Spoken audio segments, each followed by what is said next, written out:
지난 72시간 동안 북미 대륙에서 벌어진 일들을 지켜보며 나는 하나의 패턴을 감지하기 시작했다. 트럼프가 캐나다의 100% 관세를 위협한 그 순간 이것이 단순한 무역 분쟁이 아니라는 것을 깨달았다. 이것은 지난 30년간 구축된 북미 경제 통합의 기초가 흔들리고 있다는 신호였다. 1월 24일 트럼프는 캐나다 총리 마크 카니를 총독이라고 부르며 중국과의 무역 협정을 체결할 경우 모든 캐나다 상품에 100% 관세를 부과하겠다고 선언했다. 흥미로운 것은 불과 일주일 전만 해도 트럼프는 카니의 중국과의 거래를 그가 해야 할 일이라고 칭찬했다는 점이다. 이런 급격한 입장 변화 뒤에는 무엇이 있을까? 여기서 우리가 놓치고 있는 핵심은 지리적 근접성의 역설이다. 캐나다와 미국 사이에는 매일 27억 달러 상당의 상품과 서비스가 국경을 넘나든다. 미국이 수입하는 원유의 60%가 캐나다에서 오고 전력 수입의 85%가 캐나다산이다. 더욱 흥미로운 것은 캐나다가 미국에 공급하는 우라늄의 중요성이다. 미국 원자력 발전소의 연료 상당 부분이 캐나다산이며 이는 미국의 에너지 안보에 직결되는 문제다. 또한 캐나다는 미국의 핵심 광물 공급원이기도 하다. 리튬, 코발트, 니켈 같은 배터리 핵심 원자재에서 캐나다의 역할은 갈수록 중요해지고 있다. 이런 밀접한 경제적 상호의존 관계가 존재함에도 불구하고 바로 그 근접성 때문에 미국이 캐나다를 더 강하게 압박할 수 있다는 점이다. 전통적인 동맹 관계에서 거리는 완충 역할을 했다. 하지만 북미에서는 그 거리가 사라졌고 이것이 오히려 더 큰 취약성을 만들어냈다. 캐나다는 미국 시장에서 벗어날 수 없고 미국은 이를 알고 있다. 이런 구조적 비대칭성이 트럼프로 하여금 더욱 공격적인 협상 전술을 사용하도록 만드는 것이다. 흥미롭게도 이런 비대칭성은 캐나다 내부의 지역별 이해관계를 더욱 복잡하게 만든다. 서부 엘버타의 석유 산업은 미국 시장에 절대적으로 의존하지만 동부 온타리오의 제조업은 상대적으로 다각화된 시장을 가지고 있다.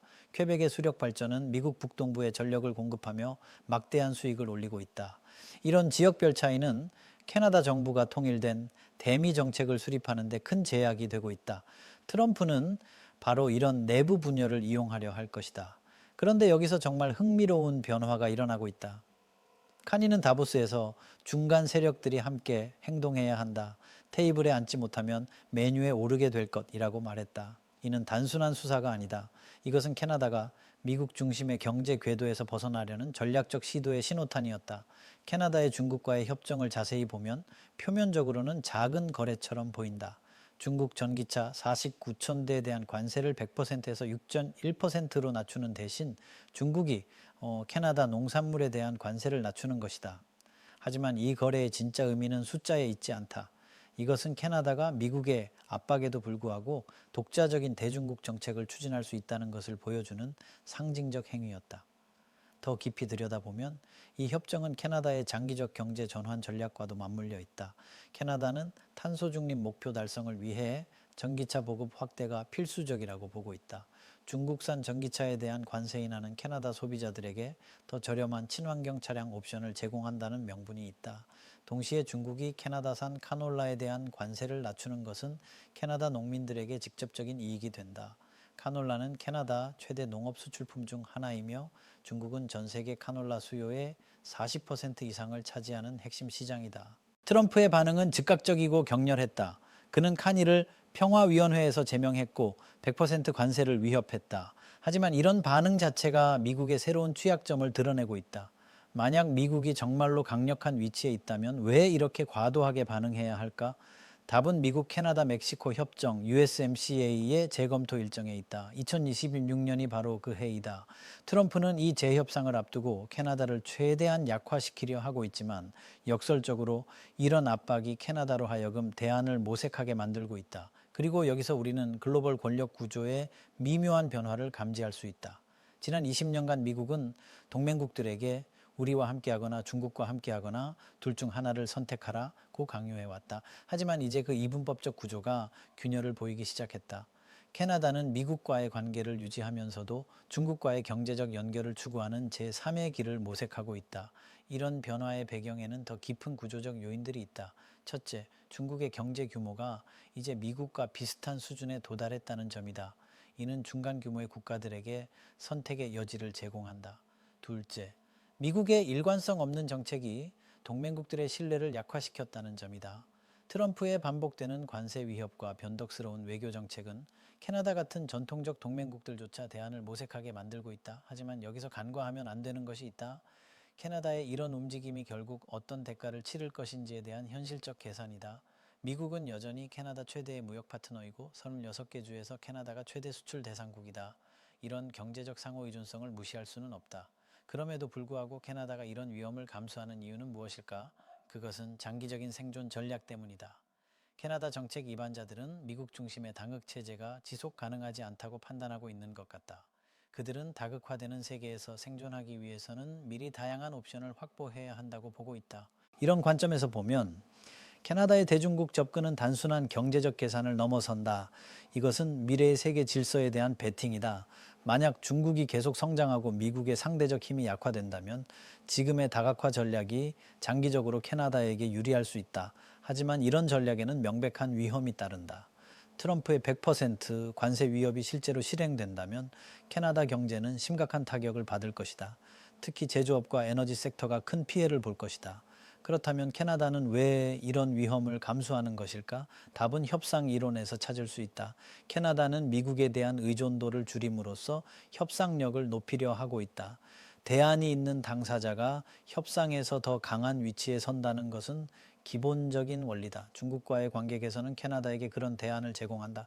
그런데 여기서 우리가 주목해야 할 더 큰 그림이 있다. 캐나다의 움직임은 고립된 현상이 아니다. 유럽연합도 비슷한 고민을 하고 있고 일본도 마찬가지다. 전 세계적으로 미국의 전통적 동맹국들이 미국 중심의 경제 질서에 대한 의존도를 줄이려는 시도를 하고 있다. 이런 현상을 이해하기 위해서는 헤게모니 이론을 살펴봐야 한다. 헤게모니 국가는 자신의 지배력을 유지하기 위해 두 가지 방법을 사용할 수 있다. 하나는 보상을 통한 동의의 확보이고 다른 하나는 간갑을 통한 복종의 강요이다. 미국은 점점 더 후제에 의존하고 있고 이것이 역설적으로 자신의 헤게모니를 약화시키는 결과를 낳고 있다.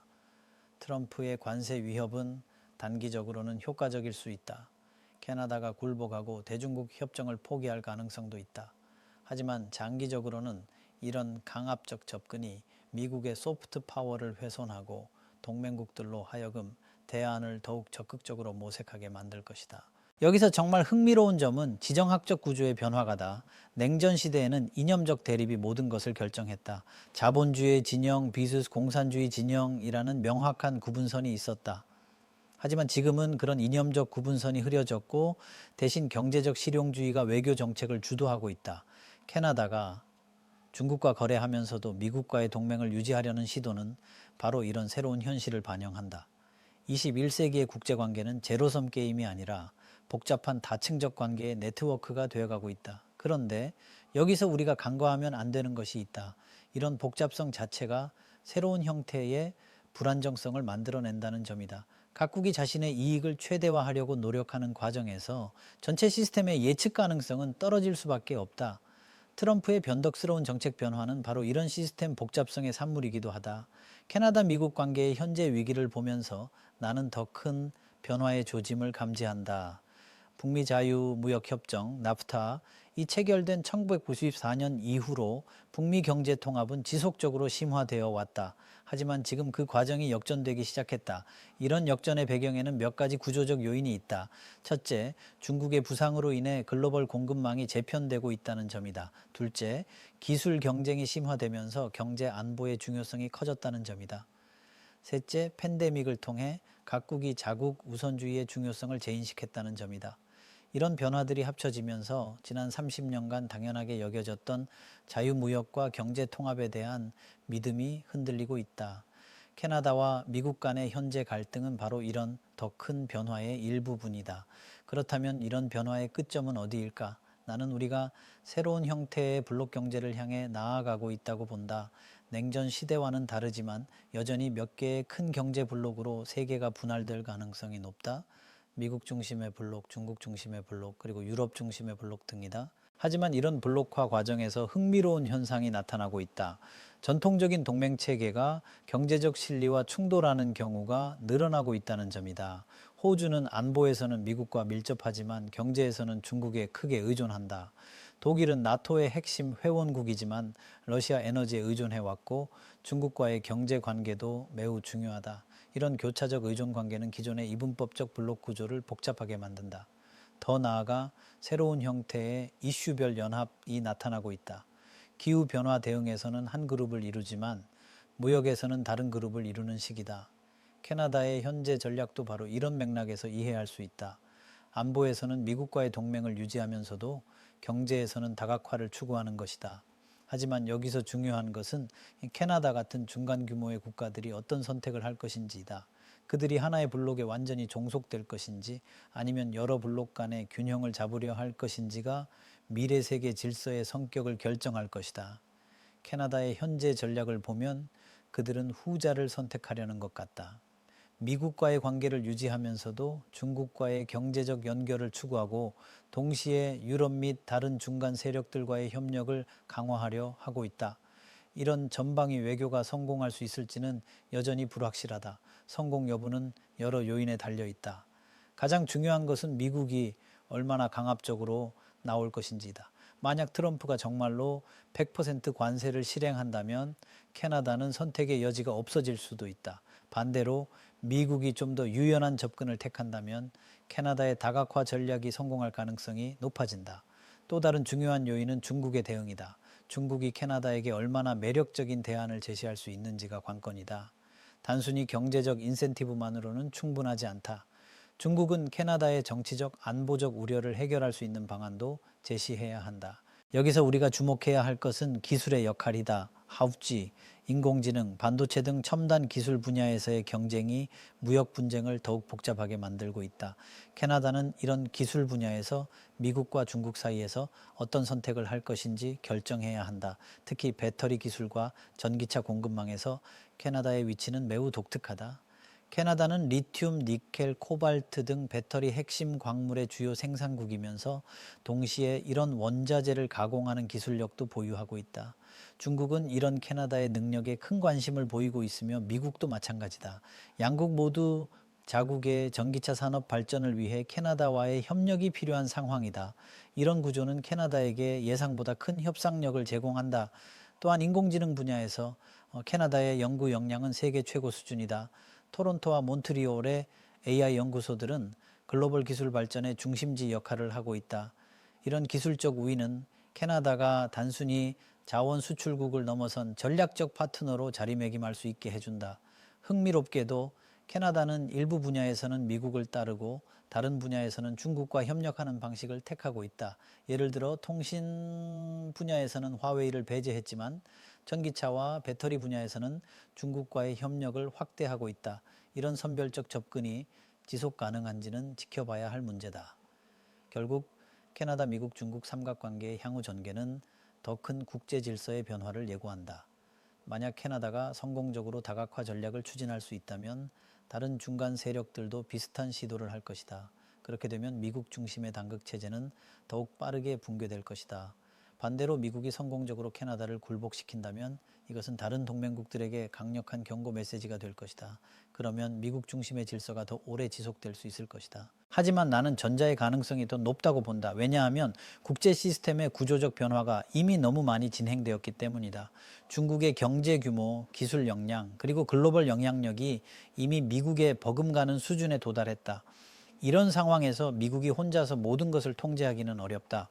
앞으로 몇 개월 동안 캐나다, 미국 관계의 전개 과정을 지켜보는 것이 중요하다. 이것이 21세기 국제 질서의 방향을 예측하는 중요한 지표가 될 것이기 때문이다. 만약 캐나다가 미국의 압박에 굴복한다면 우리는 여전히 미국 중심의 세계에 살고 있다는 의미다. 하지만 만약 캐나다가 자신의 독자적 노선을 유지한다면 그것은 새로운 다극 질서의 시작을 알리는 신호탄이 될 것이다. 그리고 여기서 놓치면 안 되는 또 하나의 차원이 있다. 바로 국내 정치의 영향이다. 캐나다에서는 향후 선거에서 카니의 대중국 정책이 주요 쟁점이 될 것이다. 만약 유권자들이 이를 지지한다면 캐나다의 다각화 전략은 더욱 강화될 것이다. 하지만 만약 경제적 보복에 대한 두려움이 커진다면 정책 변화가 있을 수도 있다. 미국에서도 마찬가지다. 트럼프의 강압적 접근이 실제로 효과를 거둔다면 이런 방식이 더욱 확산될 것이다. 하지만 만약 동맹국들의 반발이 커진다면 미국 내에서도 정책 재검토 압력이 생길 수 있다. 결국 우리가 목격하고 있는 것은 단순한 무역 분쟁이 아니다. 이것은 세계 질서의 근본적 재편 과정의 일부다. 지난 75년간 미국이 주도해온 자유주의 국제 질서가 변곡점에 도달했고 새로운 질서가 무엇인지는 아직 명확하지 않다. 이런 전환 과정에서 가장 흥미로운 점은 변화의 속도와 방향이 예측하기 어렵다는 것이다. 과거에는 주요 국제 질서의 변화가 대체로 큰 전쟁이나 경제 대공황 같은 결정적 사건을 통해 일어났다. 하지만 지금은 수많은 작은 변화들이 누적되면서 점진적이지만 돌이킬 수 없는 전환이 일어나고 있다. 캐나다, 미국 간의 갈등은 바로 이런 점진적 변화의 한 사례다. 또한 우리는 국가 간 권력 관계뿐만 아니라 권력의 본질 자체가 변하고 있다는 점도 주목해야 한다. 전통적으로 국력은 군사력, 경제 규모, 지리적 위치 등으로 측정되었다. 하지만 21세기에는 기술 혁신 능력, 데이터 통제력, 글로벌 공급망에서의 위치 등이 새로운 권력의 원천이 되고 있다. 이런 새로운 권력 요소들에서 중간 규모 국가들도 상당한 영향력을 발휘할 수 있게 되었다. 캐나다의 선택은 바로 이런 불확실한 전환기에서 중간 세력들이 어떤 전략을 택할 것인지를 보여주는 중요한 사례다. 그들이 성공한다면 21세기는 다극화된 세계가 될 것이다. 실패한다면 미국의 헤게모니가 더 오래 지속될 것이다. 어느 쪽이든 변화는 이미 시작되었고 되돌릴 수 없다.